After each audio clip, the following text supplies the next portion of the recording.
வணக்கம் மக்களே.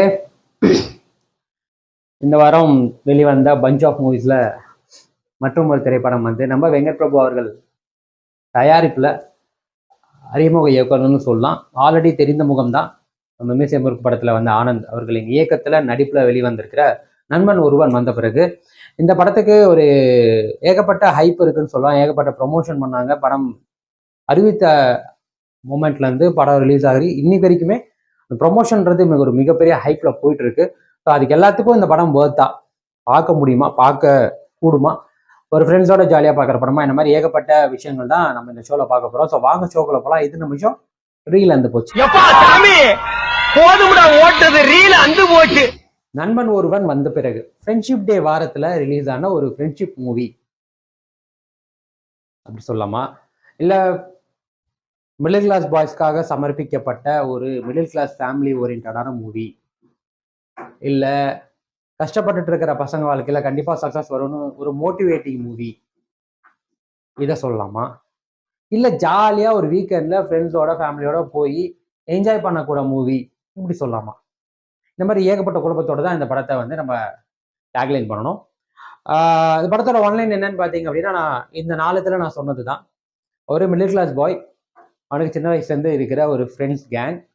அந்த ஃப்ரெண்ட்ஸ் கேங் வந்துட்டு வளர வளர அவங்க வாழ்வியல் எப்படி மாறுது, இவனோட வாழ்வியல் எப்படி மாறுது, இவன் ஆசைப்பட்ட விஷயம் இவனுக்கு கிடைக்காம போறதுனால இவனோட வாழ்க்கை தரம் எப்படி எந்த அளவுக்கு சேஞ்ச் ஆகுது, அதனால அவன் எடுக்கிற முடிவு அவனோட வாழ்க்கை எப்படி எந்த இடத்துக்கு கொண்டு போகுது, இவன் ஃபேமிலி எந்த இடத்துக்கு கொண்டு போகுது, இவன் எதை இழக்கிறான், இவன் மீட் பண்ற ஆட்கள், இவன் சந்திக்கிற மனிதர்களால இவனோட வாழ்க்கையில் என்ன மாற்றம் ஏற்படுது, இவன் ஒரு விஷயத்த லட்சியமா நினைச்சு போறது அதை அடைஞ்சானா இல்லையா, இவனோட ஃப்ரெண்ட்ஸ் கேங் இவனை புரிஞ்சுக்கிட்டாங்களா இல்லையா, இந்த மிஸ் அண்டர்ஸ்டாண்டிங், மிஸ்கம்யூனிகேஷன், சண்டை எல்லாம் ஓஞ்சி இந்த கேங் எப்பவுமே ஒன்னா இருந்தா இல்லையா அப்படின்றது தான். ஸோ எனக்கு இந்த படத்துல ஃபர்ஸ்ட் திங் பிடிச்சது என்ன அப்படின்னா, இந்த படம் முழுக்க வர ஏஆர் ரஹ்மான் சார் அவரோட மியூசிக் தான். ஃப்ரம் த பிகினிங் அவர் பிறந்த, அதாவது ஆனந்த் இந்த கேரக்டர் 1990 அந்த 90s பிறந்த அந்த மொமெண்ட்ல இருந்து அவரோட வாழ்வியல்ல எங்கேயுமே கடந்து வர அந்த மியூசிக் தான் எனக்கு ரொம்பவே பிடிச்சிருந்தது. அதுவும் இல்லாமல் சாப்டர் வைஸாக இந்த படத்தை பிரித்தது ஓகே, அதுக்கு டைட்டிலுமே வந்து ஏஆர் ரஹ்மான் சார் அவரை சார்ந்து வச்சதுமே நல்லா இருந்தது. எனக்கு அது ரொம்பவே பிடிச்சிருந்தது. ரெண்டாவது, இந்த படத்தில் காட்டப்பட்ட இந்த நாஸ்டாலஜிக் மூமெண்ட்ஸ் வந்து ரொம்பவே மெனக்கெட்டு அது கொண்டு வரணும்னு ட்ரை பண்ணியிருக்காங்க.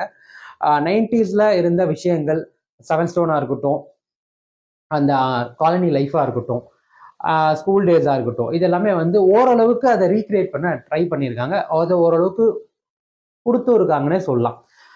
ஸோ அதுவுமே எனக்கு நல்லா இருந்தது. மூணாவது, இந்த கடைசியா அந்த காலேஜ் முடிச்சுட்டு அவர் சிங்கப்பூர் போற அந்த மொமெண்ட்லேருந்து அவரோட டிராவல், அந்த விஷயங்கள், அவர் அங்கே படுற கஷ்டங்கள், அதுக்கப்புறம் அவர் மெனக்கெட்டுற விஷயங்கள், ஒரு சில இதெல்லாம் நல்லா இருந்தது. கேரக்டர் வைஸ் எனக்கு ரொம்பவே இம்ப்ரெசிவா இருந்தது வந்து பார்த்தீங்கன்னா நம்ம ஆர்ஜே விஜய் தான்.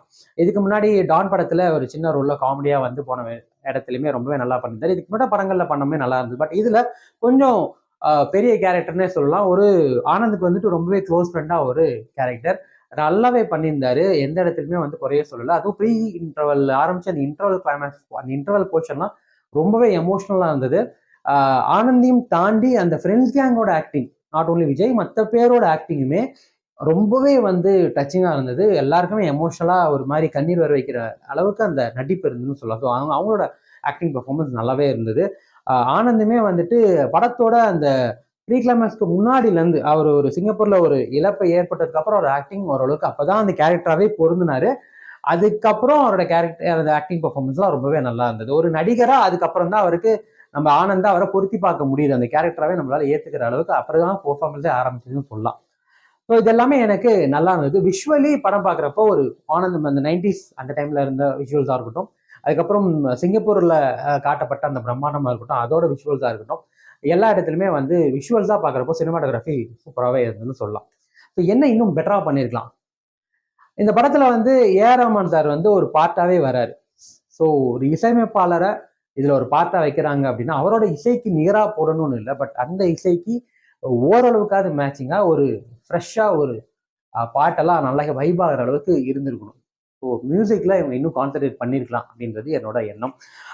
ஒரு பாட்டை தவிர இது எந்த பாட்டுமே இன்னும், இன்ஃபேக்ட் பாடியிருக்கிறவர்கள் எல்லாமே வந்து பெரிய தனுஷ், யுவன் சங்கர் ராஜா, ஜிவி பிரகாஷ் குமார், இப்போ அப்படின்னு இருக்கிற எல்லாருமே ஒரு ஒரு பாட்டு பாடியிருப்பாங்க. பட் ஸ்டில் எந்த பாட்டுமே மனசை பெருசா நிக்கல அப்படின்றது தான் ஒரு ஃபீலு. ஒன்று ரெண்டு பாட்டு படத்தோட பார்க்குறப்போ நல்லா இருந்தது. பட் மற்ற பாட்டுமே வந்துட்டு நம்ம கடந்து போகிற அளவுக்கு தான் இருக்கு.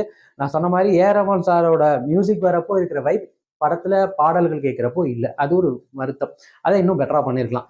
ரெண்டாவது, இந்த ஸ்கிரீன் பிளே, இந்த கதையை வந்துட்டு ஒரு மிடில் கிளாஸ் பசங்களை சார்ந்துதா இருக்குன்னு வரும்போது அவங்களோட வாழ்வியல நிறைய படங்களை இதுக்கு முன்னாடி பார்த்தாச்சு. ஒன்று. ரெண்டாவது, 90s கிட்ஸோட நாஸ்டாலஜிக் மூமெண்ட்ஸ் காட்டுறேன்னு சொல்லி படங்களும் நிறைய பார்த்தாச்சு. ஸோ இதுல டிஃப்ரென்ஸ் காட்டுறதுக்காக ஒரு சில விஷயங்களை அவங்க மாற்றிருக்கலாம். பட் என்ன இந்த ஸ்க்ரீன் பிளேல பெரிய இஷ்யூ அப்படின்னா, எதுவுமே நம்மளுக்கு பெருசா புதுசா இல்லை. அதுதான் இங்க பிரச்சனையே. நான் இதுக்கு இந்த வாரம் ரிலீஸ் ஆன முந்தைய படத்துலையுமே நான் அதை தான் சொன்னேன். ஸ்க்ரீன் பிளேல நம்மளுக்கு புதுசா எதுவுமே, பழைய கதையை புது திரைக்கதையா மாற்றி அமைச்சாலும் அது நல்லா இருக்கும். அது அப்படி கொடுக்க முடியாத பட்சத்துல அந்த படம் நம்மளுக்கு ஒரு தொய்வை ஏற்படுத்தும். படம் ஆரம்பிச்சதுல இருந்து ஒரு சில கேரக்டர்ஸ் வந்துட்டு நம்மளுக்கு இதைதான் ஸ்பெசிஃபிக்கா பண்ண போறாங்க நம்மளுக்கு முன்னாடியே தெரிஞ்சிச்சுன்னா அது ஒரு இன்ட்ரெஸ்டிங்காவே இருக்காது. ஸோ அதுதான் இந்த படத்தோட ஒரு பெரிய டிராபேக்னு நினைக்கிறேன். அடுத்தடுத்த சீன்ஸ் நம்மளால ஈஸியா கணிக்க முடியுது. ஒரு சில சீன்ஸ் வந்து மீம் மெட்டீரியலோட கனெக்ட் பண்ணிருக்காங்க. அதுவுமே வந்துட்டு அவங்க சொன்ன வருஷத்துக்கும் அந்த மீமுக்கும் சம்பந்தமே இருக்காது. அது ரொம்ப லேட்டா வந்திருக்கும். பட் அதை கனெக்ட் பண்ணும்போது ஓகே ஃபைன், ஒரு படமா பார்க்கறப்ப லாஜிக்லாம் பார்க்க வேண்டாம். ஸோ அந்த விதத்துல அது கனெக்ட் ஆச்சு. பட் ஸ்டில் அதை தாண்டி, அதை ஹியூமரஸை தாண்டி மற்றபடி படத்துல பெருசா நம்மளுக்கு கனெக்ட் ஆகாத ஒரு விதம் தான். அதுக்கடுத்து இந்த படத்துல ஹீரோ வந்து ஒரு ஆப்பை கண்டுபிடிக்கணும், அதை எப்படியாவது செயல்படுத்தணும். அப்போ வச்சுதான் அவரோட அந்த ஈவென்ட் மேனேஜ்மெண்ட் அப்படின்ற ஒரு விஷயத்த செயல்படுத்த முடியும்னு அந்த ஆப்பை நிறைய முயற்சி பண்ணுவார். அதுதான் அவரோட லட்சியமாவே இருக்கும். பட் அதுக்காக அவர் நிறைய மெனக்கடுறதையோ முயற்சி எடுக்கிறதையோ, அந்த லட்சியத்துக்காக அவர் ஏதாவது மெனக்கடுறாருன்னா அதுவும் கிடையாது. தான் காதலிக்காக ஏதாவது ஒரு மெனக்கெட்டு அது காதலை தக்க வைக்கணும்னு நினைக்கிறாருன்னா அதுவும் கிடையாது. ஸோ இது ஓகே, இது ஃப்ரெண்ட்ஷிப் சார்ந்த படம் தான், அவங்களுக்கு ஒரு பெரிய ஸ்பேஸ் இருக்கும்னு பார்த்தீங்கன்னா அதுவுமே பெருசா இல்லைன்றது தான் வருத்தமே. அவங்களையுமே அவங்களோட கேரக்டருமே தனித்தனியா எங்கேயுமே வந்து அவங்க ஸ்பேஸ் கொடுக்கல. ஹீரோ சுத்தி தான் அந்த ஃப்ரெண்ட்ஸ் கேங்குமே இருக்க முடியும். எல்லாருக்கும் தனித்தனியா பெருசா ஸ்பேஸ் இல்லைன்னு தான் எனக்கு தோணுச்சு. ஏன்னா அப்படி இருந்திருந்தா இன்னுமே இந்த படம் ஒரு நல்ல வைப்பு கொடுத்துருக்கும். ஸோ அதையுமே அவங்க பெட்டரா பண்ணிடலாம். அதையுமே மிஸ் பண்ணிட்டாங்க. ஸோ எனக்கு ஒர்க் ஆக அந்த மொமெண்ட் என்னன்னு பார்த்தீங்கன்னா, ரொம்ப யூஸ்வலான ஒரு லவ் ஸ்டோரி. அது கொஞ்சம் தவிர்த்துருக்கலாம். வாண்டடா புஷ் பண்ண மாதிரி இருந்தது. அதுவுமே வந்துட்டு நம்ம ஹீரோ சாருக்கு வந்து அந்த ஸ்கூல் போர்ஷன்ஸ், ஆனந்த் அவர்களுக்கு வந்து அந்த ஸ்கூல் போர்ஷன்ஸ் தான் சுத்தமாக செட் ஆகல. அது கம்ப்ளீட்டா ஃப்ரெண்ட் கேங்கா பார்க்குறப்போ அந்த கேங்குக்குமே பெருசா அந்த ஸ்கூல் போர்ஷன்ஸ் தான் பெருசா செட் ஆகல. லலிதா அவருக்குமே வந்துட்டு ஸ்கூல் பையனெல்லாம் அது எடுக்கவே இல்லை, எடுபடவே இல்லை. அதை தவிர்த்துருக்கலாம். டைரக்டா காலேஜ் மாதிரியாவது போயிருக்கலாம். ஸோ அது எனக்கு பெருசாக அந்த ஸ்கூல் போர்ஷன்லாம் சுத்தமாக ஒர்க் ஆகல. அதெல்லாம் ரொம்பவே வைக்கணும் அப்படின்ற மாதிரி தான் இருந்தது. ஒரு சில இடங்களில் எக்ஸ்பிரஷன்ஸ்னு பார்த்தீங்கன்னா ஒரு சில கேரக்டர்ஸ் ரொம்ப ஓவர் எக்ஸைட்டிங்காக இருக்கிற மாதிரி இருக்கும். ஓவர் ஆக்டிங் ஃபீல் தான் கொடுத்துருப்பாங்க. அதெல்லாம் தவிர்த்துக்கலாம். அதெல்லாம் ஒர்க் ஆகாமல் போனதுமே இந்த படத்தில் ஒரு சின்ன ட்ராபேக்னு சொல்லலாம். ஸோ ஓவராலாக இந்த படம் வந்து ஒரு ஃப்ரெஷ்ஷான யூத்ஃபுல் 90s படமா, 90s கிட்ஸோட ஒரு நாஸ்டாலஜிக் மூமெண்ட்ஸ் எல்லாம் கிரியேட் பண்ணி ஒரு ஃப்ரெண்ட்ஸ் கேங்கெல்லாம் பார்த்து திருப்பி பார்க்கணும்னு மிஸ் பண்ணுற ஃபீலை கொடுத்து அவங்கள திருப்பி போய் பார்க்க வைக்கிற ஒரு படமா இருந்திருக்கணும். பட் அன்ஃபார்ச்சுனேட்லி அந்த லைன்குள்ளேயே போகல. அதுக்கு முன்னாடியே இது தடைப்பட்டு நின்றுடுச்சு. ஸோ எனக்கு இந்த படம் எந்த அளவுக்கு எக்ஸைட் பண்ணிச்சுன்னு பார்த்தீங்கன்னா 100க்கு வந்து நான் 60 கொடுப்பேன். ஒரு டீசென்ட் வாட்சபிள் மூவி. ஸோ அவ்வளோதான் மக்களை, மீண்டும் அடுத்த வாரம் வேற ஒரு நல்ல திரைப்படம், வேற ஒரு விமர்சனம், வேற ஒரு முன்னோட்டத்தோடு உங்களை வந்து சந்திக்கிறேன். பேக்ரம் உங்க விஜய் ராதகர். மறக்காம நம்ம சேனல் சப்ஸ்கிரைப் பண்ணுங்க. உங்களுக்கு வீடியோ பிடிச்சிருந்தா லைக் பண்ணுங்க, உங்க ஃப்ரெண்ட்ஸுக்கு ஷேர் பண்ணுங்க.